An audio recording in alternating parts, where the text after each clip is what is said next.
రాష్ట్ర వ్యాప్తంగా కార్పొరేషన్లో మున్సిపల్ ఎన్నికల ఫలితాలు వస్తున్నాయి. పోస్టల్ బ్యాలెట్స్ ఇప్పటివరకు వచ్చిన ట్రెండ్స్లో అధికార కాంగ్రెస్ లీడ్లో ఉంది. మంచిర్యాల మున్సిపాలిటీలో కాంగ్రెస్ పార్టీ ముందంజలో ఉంది. ఇక ఉమ్మడి నల్గొండ జిల్లాలోని కార్పొరేషన్తో పాటు అన్ని మున్సిపాలిటీల్లో కాంగ్రెస్ అభ్యర్థులు లీడ్లో ఉన్నట్లు తెలుస్తోంది. రంగారెడ్డి జిల్లా ఇబ్రహీంపట్నంలోని 3 వార్డుల్లో బీఆర్ఎస్ విజయం సాధించింది. సంగారెడ్డి జిల్లా ఇంద్రేశం మున్సిపాలిటీలో 15వ వార్డులో కాంగ్రెస్ విక్టరీ కొట్టింది.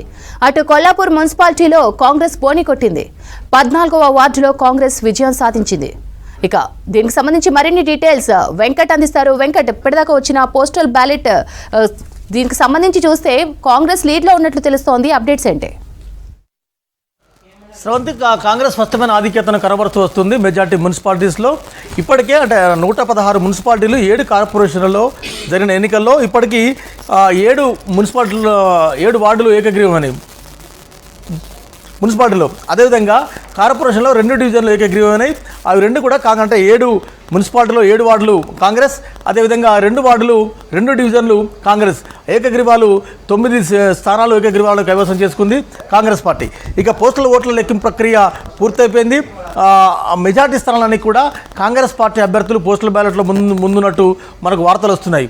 అంటే నిజామాబాద్, అదేవిధంగా కరీంనగర్ ఈ 2 కార్పొరేషన్ల పరిధిలో పోస్టల్ బ్యాలెట్లలో స్వల్ప ఆధిక్యతతో బీజేపీ అభ్యర్థులు ముందంజలో ఉన్నట్టు వార్తలు వస్తున్నాయి. ఇంకా వివరాలు అధికారికంగా రావాల్సి ఉంది. ఇక మున్సిపాలిటీస్ వైజ్గా చిన్న చిన్న మున్సిపాలిటీస్ రిజల్ట్స్ ఇక్కడికక్కడ వచ్చేస్తున్నాయి. ఇబ్రహీంపట్నం మున్సిపాలిటీలోని 3 వార్డుల్లో బీఆర్ఎస్ అభ్యర్థులు గెలిచినట్టు వార్తలు వస్తున్నాయి. అదేవిధంగా నల్లగొండ జిల్లా నందికొండ మున్సిపాలిటీలో కాంగ్రెస్ పార్టీ స్పష్టమైన ఆధిక్యతను కనబరుస్తున్నట్టు మనకు వార్తలు వస్తున్నాయి. అదేవిధంగా ఉస్నాబాద్లో 20 వార్డుల్లో కాంగ్రెస్ పార్టీ అభ్యర్థులు లీడ్లో ఉన్నారు. స్పష్టమైన ఆధిక్యతను కనబరుస్తున్నట్టు కూడా మనకు ఇప్పటికీ వార్తలు వస్తున్నాయి. అదేవిధంగా యాదగిరిగుట్ట మున్సిపాలిటీలో ఫస్ట్ వార్డులో బీజేపీ అభ్యర్థి అక్కడ ఘన విజయం సాధించిండ్రు. ఉస్నాబాద్ మున్సిపాలిటీలో 20 వార్డుల్లో కాంగ్రెస్ అభ్యర్థులు ముందంజలో ఉన్నారు. మంచిర్యాల మున్సిపాలిటీలో కూడా కాంగ్రెస్ పార్టీ అభ్యర్థులు ముందంజలో ఉన్నట్టు మనకు వార్తలు వస్తున్నాయి. తొర్రూరులో కూడా కాంగ్రెస్ మెజార్టీ వార్డుల్లో తొర్రూరులో కాంగ్రెస్ అభ్యర్థులు గెలుస్తున్నట్టు కూడా వార్తలు వస్తున్నాయి. ఏకగ్రీవ అంటే డివిజన్లో కూడా కరీంనగర్, అదేవిధంగా నిజామాబాద్తో పాటు రామగుండం తదితర 7 కార్పొరేషన్లో కూడా ఓట్ల లెక్కింపు ప్రక్రియ ప్రారంభమైంది. అక్కడ కూడా నిజామాబాద్, అదేవిధంగా కరీంనగర్ ఈ 2 కార్పొరేషన్లు మినహాయిస్తే మిగిలిన 5 కార్పొరేషన్లకు కూడా కాంగ్రెస్ అభ్యర్థులు స్పష్టమైన ఆధిక్యతతో ముందంజలో ఉన్నట్టు మనకు వార్తలు వస్తున్నాయి. అదేవిధంగా యాదగిరిగుట్ట ఫస్ట్ వార్డులో బీజేపీ అభ్యర్థి గెలిచిండ్రు. రామాయంపేట 10వ వార్డులో బీఆర్ఎస్ అభ్యర్థి గెలిచినట్టుగా మనకు వార్తలు వస్తున్నాయి. నర్సాపూర్ 7వ వార్డులో బీఆర్ఎస్ విజయం సాధించినట్టుగా మనకు వార్తలు వస్తున్నాయి. అదేవిధంగా కొల్లాపూర్లోని 14వ వార్డులో కాంగ్రెస్ పార్టీ అభ్యర్థి అక్కడ విజయం సాధించిండ్రు. అదేవిధంగా మేడ్చల్ జిల్లా అలియాబాద్ మున్సిపాలిటీలోని 10వ వార్డులో కాంగ్రెస్ పార్టీ అభ్యర్థి అక్కడ గెలిచిండు. కుమ్రంభీంలోని అంటే ఆసిఫాబాద్లో 21వ వార్డులో అక్కడ బీజేపీ అభ్యర్థి గెలిచినట్టుగా కూడా మనకు ఖరారైంది. అదేవిధంగా నర్సాపూర్లోని 7వ వార్డులో కాంగ్రెస్ అభ్యర్థి మోయిజ్ విజయం సాధించినట్టు వార్తలు వస్తున్నాయి. ఇక ములుగు విషయానికి వస్తే మంత్రి సీతక్క ప్రాతినిధ్యం వహిస్తున్న ములుగు మున్సిపాలిటీలో 1, 4, 6, 8 ఈ 4 వార్డుల్లో కాంగ్రెస్ పార్టీ అభ్యర్థులు విజయం సాధించారు. నందికొండ మున్సిపాలిటీ వార్తల విషయానికి వస్తే 9, 10, 11వ వార్డులో కాంగ్రెస్ అభ్యర్థులు విజయం సాధించారు. ఇక ఇబ్రహీంపట్నంలో ఇందాక 3 వార్డుల్లో బీఆర్ఎస్ గెలిస్తే మరొక 2, 9, 10 ఈ 3 వార్డులో కాంగ్రెస్ పార్టీ అభ్యర్థులు ఘన విజయం సాధించినట్టుగా వార్తలు వచ్చినాయి. ఖమ్మం 10వ వార్డులో కాంగ్రెస్ పార్టీ అభ్యర్థి అక్కడ ముందంజలో ఉన్నారు. ఇంద్రేశం మున్సిపాలిటీలో 15వ వార్డులో కాంగ్రెస్ అభ్యర్థి అక్కడ గెలిచిపోయినారు. హుజూర్నగర్, హాలియా మున్సిపాలిటీల్లో కూడా కాంగ్రెస్ అభ్యర్థులు గెలుస్తున్నట్టు వార్తలు వస్తున్నాయి. ములుగు 1వ వార్డు ఆలోత్ పద్మ, అది ఎస్టీ మహిళకు కేటాయించబడిన సీటు. అక్కడ ఆలోత్ పద్మ 450 ఓట్ల పైచీలుకుతో అక్కడ ఘన విజయం సాధించింది. అదేవిధంగా మున్సిపాలిటీస్ రిజల్ట్స్, అదేవిధంగా కార్పొరేషన్ రిజల్ట్స్ ఎప్పటికప్పుడు వస్తున్నాయి. అంటే ఫలితాలు ఆలస్యం అవుతాయి అనుకున్నారు, కానీ 9:30 లోపే ఫస్ట్ రిజల్ట్ వచ్చేసింది. ములుగు కానీ, అదేవిధంగా ఇంద్రేశం కానీ, ఇబ్రహీంపట్నం కానీ మెజార్టీ మున్సిపాలిటీల్లో ఫలితాలు ఎప్పటికప్పుడు వచ్చేస్తున్నాయి. మనం స్క్రీన్ మీద చూస్తున్నాం. ఇప్పటివరకు కాంగ్రెస్ పార్టీ అభ్యర్థులు 30 స్థానాల్లో ముందంజలో ఉంటే బీఆర్ఎస్ అభ్యర్థులు 18 స్థానాల్లో ముందంజలో ఉన్నట్టు తెలుస్తుంది. కమలం పార్టీ అంటే బీజేపీ 7 స్థానాల్లో అభ్యర్థులు ముందంజలో ఉన్నట్టు తెలుస్తుంది. ఇతరులు అంటే ఎంఐఎం కావచ్చు, ఇంకొన్ని వామపక్షాలు కావచ్చు, అక్కడ 2 స్థానాల్లో అభ్యర్థులు ముందంజలో ఉన్నట్టు మనకి ఇప్పుడిప్పుడే వార్తలు వస్తున్నాయి. అయితే ములుగు 1వ వార్డులో కాంగ్రెస్ అభ్యర్థి ఆలోత్ పద్మ గెలిచినారు. 287 ఓట్ల లీడ్తో కాంగ్రెస్ అభ్యర్థి ఆలోత్ పద్మ గెలిచారు. 4వ వార్డులో కాంగ్రెస్ అభ్యర్థి పావని గెలిచినారు.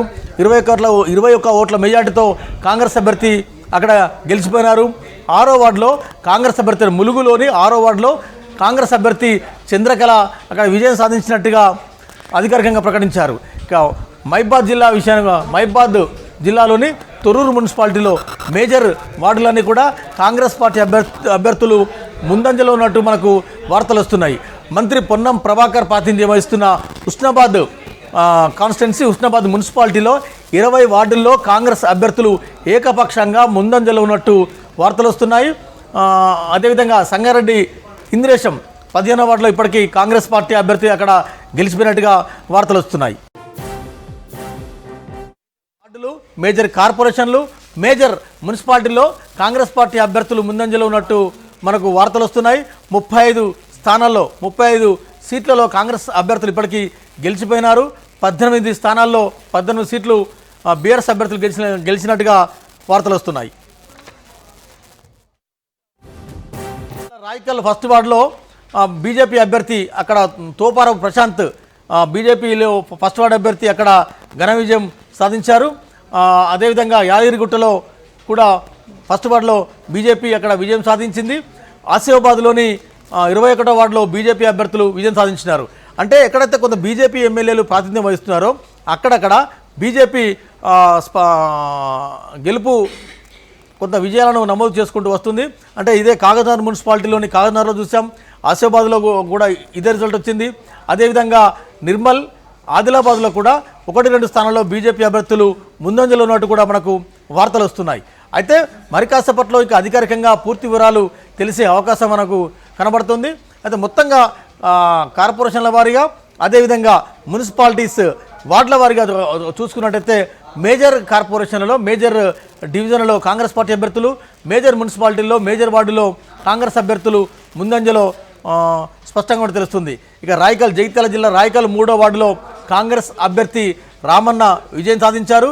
జగిత్యాల మున్సిపల్స్లో కూడా అక్కడ రెబల్గా ఉన్నారు, కాంగ్రెస్ ఉన్నారు. అక్కడ కూడా కాంగ్రెస్ పార్టీ అభ్యర్థులే ముందంజలో ఉన్నారు. జగిత్యాల రాయకల్ ఫస్ట్ వార్డులో బీజేపీ అభ్యర్థి ఉన్నారు. అక్కడ బీజేపీ అభ్యర్థి గెలిచినట్టుగా ఎన్నికల రిటర్నింగ్ అధికారులు ప్రకటించున్నారు. రాయకల్లో మరొక 2 వార్డుల్లో కాంగ్రెస్ పార్టీ అభ్యర్థులు గెలుపొందినట్టు కూడా అధికారికంగా డిక్లేర్ చేసినారు. మంచిర్యాల మున్సిపాలిటీలో కాంగ్రెస్ పార్టీ అభ్యర్థులు ముందంజలో ఉన్నారు. ఇప్పటివరకు రాష్ట్ర వ్యాప్తంగా కూడా ఏకగ్రీవంగా 7 వార్డులైనాయి, 2 కార్పొరేషన్ డివిజన్లు అయినాయి. వీటిలో కాంగ్రెస్ పార్టీ విజయం సాధించింది. ఇక ఇబ్రహీంపట్నం మున్సిపాలిటీలో 3 వార్డులలో బీఆర్ఎస్ విజయం సాధిస్తే మరొక 4 వార్డుల్లో కాంగ్రెస్ పార్టీ అభ్యర్థులు విజయం సాధించారు. ఎప్పటికప్పుడు ఫలితాలు మనం చూస్తున్నాం. ఫలితాలు కొన్ని ప్రాంతాల్లో నువ్వా నేనా అన్నట్టుగా వస్తున్నాయి. మరికొన్ని ప్రాంతాల్లో ఏకపక్షంగా కాంగ్రెస్ పార్టీకి స్పష్టమైన ఆధిక్యతను ప్రదర్శిస్తూ వస్తున్నారు కాంగ్రెస్ పార్టీ అభ్యర్థులు. వార్డుల వారీగా మనం చూసుకున్నట్టయితే ఒక్కొక్క మున్సిపాలిటీస్లో మనం జగిత్యాల జిల్లా రాయకల్ 10వ వార్డులో కాంగ్రెస్ పార్టీ అభ్యర్థి లక్ష్మి విజయం సాధించారు. 3వ వార్డులో కాంగ్రెస్ అభ్యర్థి రామన్న అక్కడ విజయం సాధించారు. ఇక ధర్మపురి వెళ్దాం. ధర్మపురి 10వ వార్డులో కాంగ్రెస్ అభ్యర్థి విజయం సాధించినారు.